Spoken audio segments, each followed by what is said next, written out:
Hello.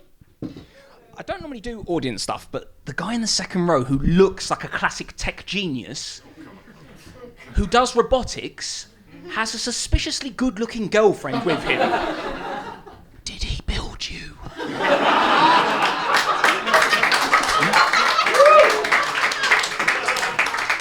She isn't blinking. Okay, and start the clock. So I was watching this medical show the other day, and this woman gets thrown off a horse, lands very badly, then gets trampled on by two other horses, almost dies. Air ambulance turn up, they save her life. I'm fine with all of that.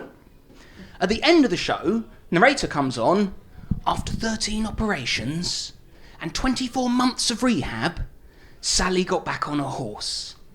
And I know that's supposed to make you think, oh, good for you, Sally, but I'm just sitting there thinking, what the fuck, Sally?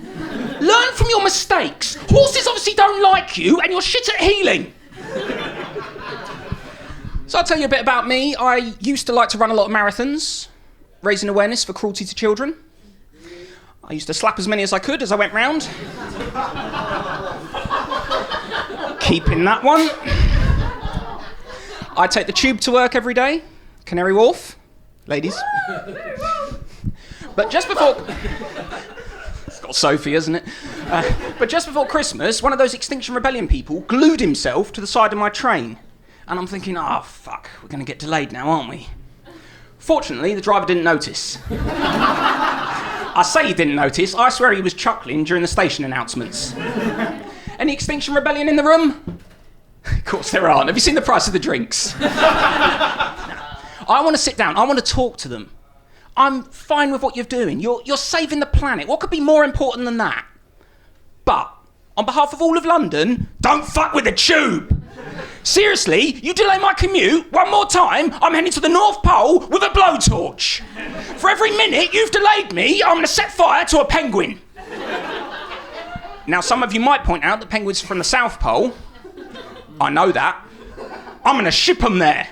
In the most oil-leaking, diesel-belching cargo ship I can hire. I might even fly a few business class. So I've actually got some friends that are environmentalists. They keep sharing stuff into my Facebook feed. I had a thing this morning. It was an aerial photo of SeaWorld in Florida. And a big yellow area. This is the car park. And then a tiny little blue area. And this is the area where the orcas live their whole lives. Isn't that sad?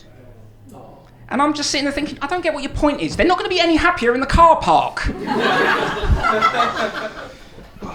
So I've lived in London all my life. I own my own flat. It's got a balcony. Ladies. Looking out over a paradise of fried chicken shops and police tape. And a stunning view of the local petrol station. And this is not just any petrol station.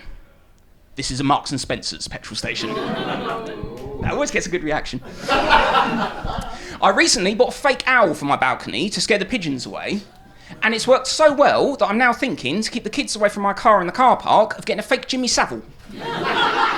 Or possibly a fake Prince Andrew. One of the two.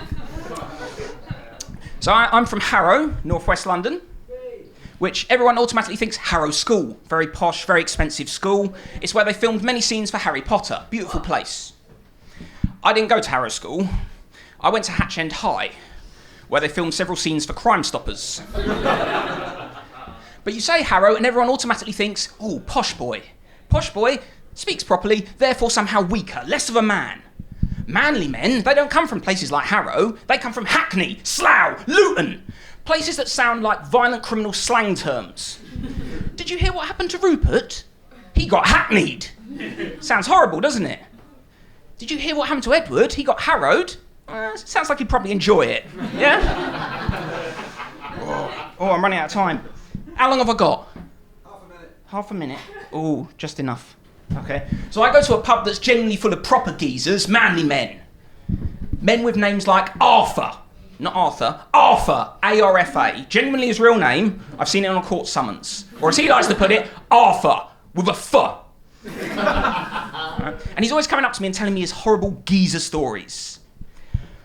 Last night, I lost £50 on a dog race. I was outside with my mate Barry, and we saw two fat birds running for the night bus. Stupid bet. Lesson learned. And then he hit me with a piece of geezer wisdom. Always bet on the bus.